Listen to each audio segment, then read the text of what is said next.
Hello, welcome to our continuing devotional through the book of 1 Thessalonians. We're picking it up at 1 Thessalonians chapter 5, verse 12 today, where Paul is switching gears again. He has completed his letter regarding events regarding the end times and last things. And now he gets back to daily matters that they are dealing with. And in particular, he's going to deal with how leadership, spiritual leadership, and the congregation should respond to one another and be committed to one another.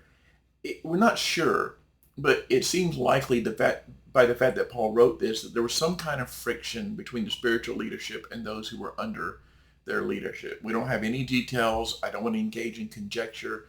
Just the fact that he wrote these things indicates there's something going on. He wants to, it may not have been a major thing, but he wants to kind of nip it in the bud and immediately deal with it. So that's what he does. 1 Thessalonians chapter 5, verses 12 and 13, he says this: "We ask you, brothers, to respect those who labor among you and are over you in the Lord and admonish you, and to esteem them very highly in love because of their work.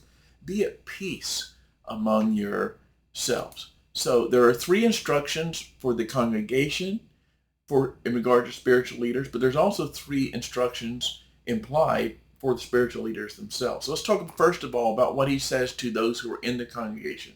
How should they respond to their spiritual leaders? Well, he says, first of all, to respect those who labor among you.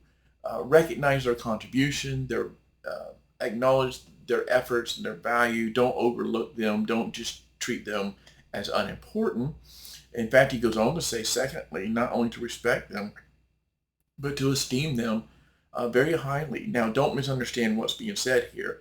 He's not saying you put them on a pedestal or treat them as if somehow they're better or more righteous or more spiritual than anybody else. But he's saying don't just treat them as if they're nothing and unimportant at all. But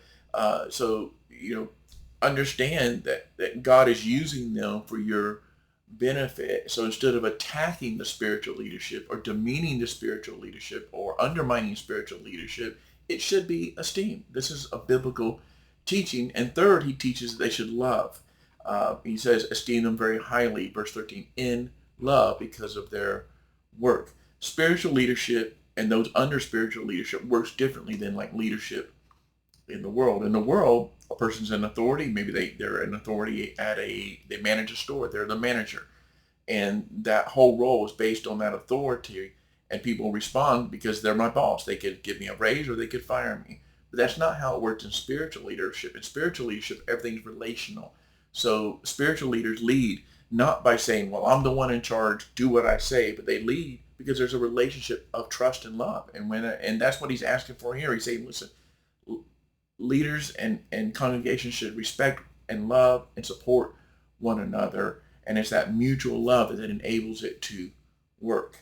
Now, having said that these things are things that the congregation should do, to respect, to esteem, to love, he also implies here that there's things that the leaders should do. He says that they should labor. We ask you, brothers, to respect those who labor. It's a word for work strenuously, hard among you. Christian leadership is not a place for those who are going to be lazy and just kind of try to coast through and act like it's a position that they don't need to give 100% effort to. Secondly, they should lead. He says they labor among you, verse 12 says, and are over you. They shouldn't just not in a dictatorial sense, but they should be responsible for leading. They should be running things, managing things for other spiritual good. And third, they should admonish. It says here in verse 13 or verse 12, the end of verse 12, and they admonish you in the Lord. Part of a spiritual leader's responsibility is to bring correction. To see when somebody's going astray or they're in some kind of spiritual danger point, they should say, this is what, they should confront them. They should lovingly do that, but they should confront them, not just ignore it, not just say, well, it's not my problem. I don't care what happens to you. And then he concludes by saying, be at peace among yourselves. Don't be in conflict. Don't have this tension. Respect, love, work hard, admonish, do all these things for the spiritual good of the entire community. So I hope that you will consider these things, and if there's any area where you have fallen short in this, that you will make the changes in accordance with what Scripture teaches. Have a blessed day.